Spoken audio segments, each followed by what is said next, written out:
They're the Shadow Warriors, the few among many.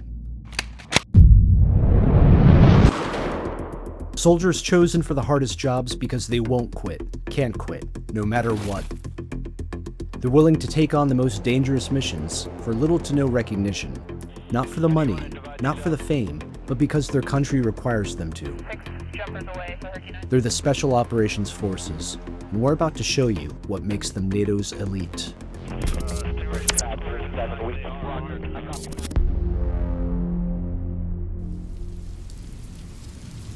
It starts here, in the dark. You're cold, you're hungry, you're more tired than you've ever been in your life. Simple tasks become complicated. But when you're trying to join Special Forces, simple tasks can mean the difference between life and death.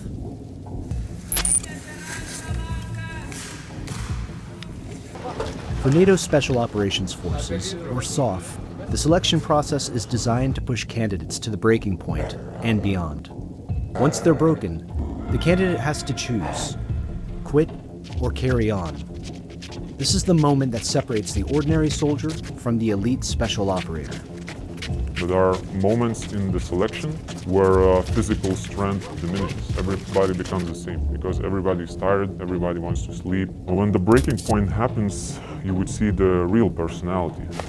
About 90% dropped off.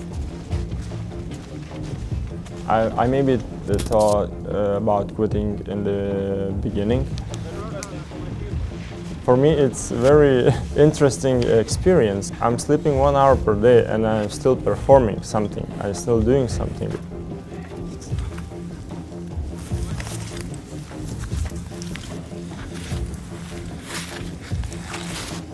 When I went through selection, I had one rule for myself. I will not quit.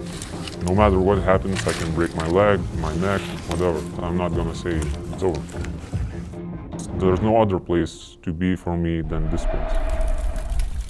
Now we are only a few persons left, and we agreed all together that we will go until the end, and we know that if anyone will say, I'm done, it will be only tougher for Band of Brothers.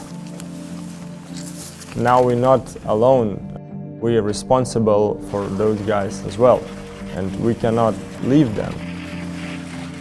This is a scene played out in armed forces across NATO.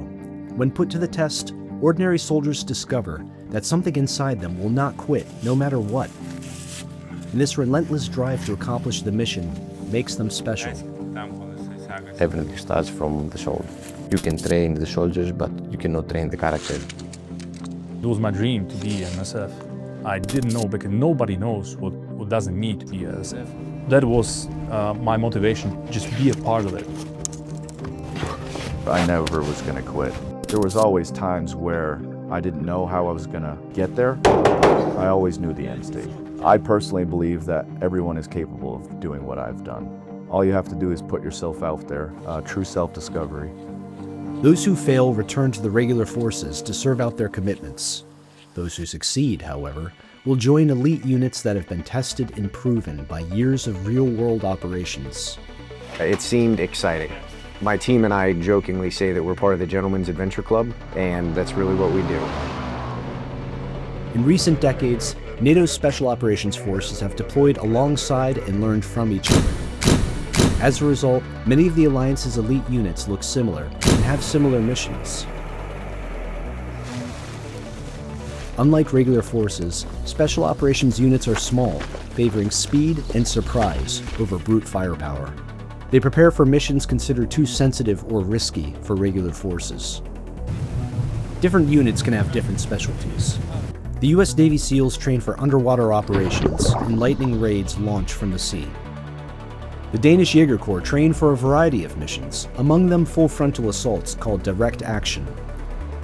The Romanian Special Forces have taken lessons from years of combat deployments to hone their chops in close quarters fighting. And in the Baltic states of Estonia, Latvia, and Lithuania, special operators have developed a knack for maneuvering through the densely wooded force on NATO's eastern flank. Certain missions require specialized skills. You cannot just pick a regular soldier from the infantry and expect him to do a certain skill. at a higher level. Taken together, they represent a wealth of experience. How do they preserve that knowledge?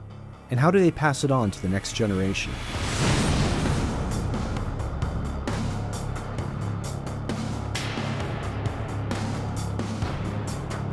Welcome to the International Special Training Center in southern Germany. Here, NATO's elite soldiers gather to learn from each other, sharpen skills, and build friendships they'll rely on in the field. This place is a microcosm of NATO on a bigger scale. We're all foreigners that have been thrown together. It's just amazing the similarity in personalities between the soft guys that are here. And we all get along amazingly well. I don't have to pick my friends anymore. One of the skill sets built at the training center is close quarters battle, or CQB. As conflict in urban areas becomes more common, operators need to know how to move and fight in tight spaces. It's a nerve-wracking job that requires lightning reflexes and flawless judgment. When you're at the door, there's nothing left to do but execute. CQB is dangerous because sectors of fire change rapidly, and that's the easy part. All right, the hard part being identifying and assessing what's in front of you. Now, take that building! Take that building! Hey, take this building! Surgical firepower is extremely difficult. And when it comes to surgical firepower, nobody beats special operations snipers. But they're more than just sharpshooters. They're expert observers, capable of sitting in their hide sites for days, soaking in information. I have to be honest, just shooting, like to pull the trigger and try to be accurate is easy. Because you can learn everybody to shoot. You gotta know how to calculate wind, distances, air temperature, humidity of the air. So it's not that straightforward to hit a target that is far away. There's a reconnaissance element. Snipers, for example, it's not just a matter of taking a shot at a long range. You can't identify an objective, gather information on that objective, and then provide the commander with information for him to plan. Of course, it's boring to lie in a position hours, days, but when you're so focused on the goal, the feeling you get when you succeed, it's worth it to lie there and wait. I like the international environment because it makes you better. You can share a lot of information. The community is very small, but I mean, it's very strong. Small, but strong, and made stronger by training together. The pace is relentless, the scenario is challenging, and the operators take it seriously. They know they have to be prepared for all contingencies, including the one for which NATO was created, the collective defense of Allied territory. Enter the U.S. Army Special Forces, also known as the Green Berets. Their motto is De oppresso liber, to free the oppressed. They train specifically to infiltrate dangerous areas and work alongside foreign fighters. If a NATO ally were to be invaded and occupied, it would be their job to sneak behind enemy lines, link up with resistance fighters, and open the doors for an Allied counterattack. And that's just what they're training to do here. In this training exercise, held deep in the forests of West Virginia, USA, Green Berets are training with Latvian and Polish special forces to topple a simulated occupation force. The scenario is pure fiction, but the operators treat it like the real deal. This 12-man team has just snuck deep into hostile territory. They're heading to link up with a cell of resistance fighters played here by soldiers from Poland's territorial defense forces. These soldiers are strangers to each other, and at first, there's some uncertainty, but they'll need to get over it. Over the next week, they'll live together, train together, share meals, and forge the bonds necessary to fight side by side. We use special forces because we are specially selected and trained, and then we also have a cultural understanding of the area that we go into, and we're trained specifically to work with the local population. We're all here to save each other's lives, right? The Green Berets are master teachers. Wherever they go, whoever they work with, they're capable of organizing and training an effective fighting force. The majority of what we do in this type of environment is teaching. Moving! We try to master our subjects so that we can come in and teach it to them so they've got not just a warm fuzzy, but they know exactly what's going on. We teach them to do what we do so that we can enhance our numbers, so that we can turn 12 guys into 50 guys. You good, man. Good job.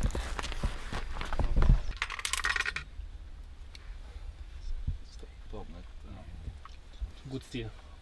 This is the essence of unconventional warfare, the mission for which the Green Berets were created. On their own, these 12 soldiers don't stand a chance against a larger force. But using language skills, emotional intelligence, and strong leadership, they can raise an army of resistance fighters and help them strike an outsized blow against an occupying army.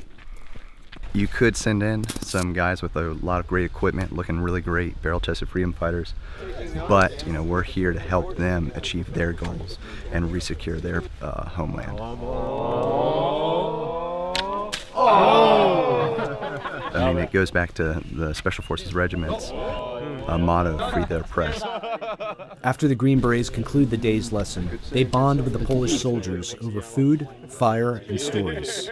When night falls, they take turns standing guard at the camp. A little awkward moment where you're like, how am I gonna pull off 2 hours of small talk, with someone, no idea who he is, but then slowly, the conversation, I always enjoy them. We had our NVGs and were able to see the Milky Way.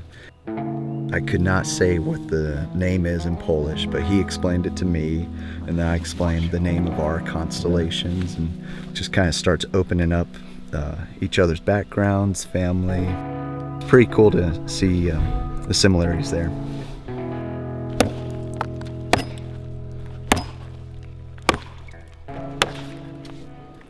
Training for combat is only part of their mission.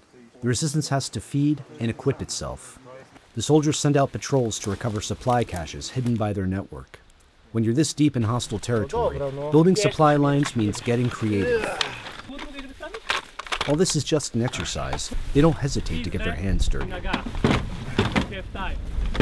With enough weapons to expand their resistance group, they start to collect intelligence. They debrief sympathetic locals and send out small teams on covert collection missions. They're NATO's eyes and ears in this notionally occupied territory, and now they found a target that needs to be neutralized before the response force arrives. After so much time training together, it's finally time to strike. For this raid, the Green Berets will team up with one of Poland's elite commando units, the Jednotka Wojskowa Komandosów, or JWK. This deep in hostile territory, there's no room for error. They're few in number, so they'll have to rely on the element of surprise, moving slowly and quietly until it's time to launch the assault. The odds aren't in their favor, but for special operators, the odds seldom apply. The firefight is intense, but brief. Now the operators collect intelligence that NATO forces can use to take back their territory. For these operators, this is the culmination of a long and relentless quest for excellence. To arrive at this moment, they've passed through the crucible of selection. They've proven themselves in real-world operations. They've forged bonds with allied special operators that, if necessary, they'll use to defend the alliance. They're NATO's elite, and when the mission's too important for failure, they say, send us.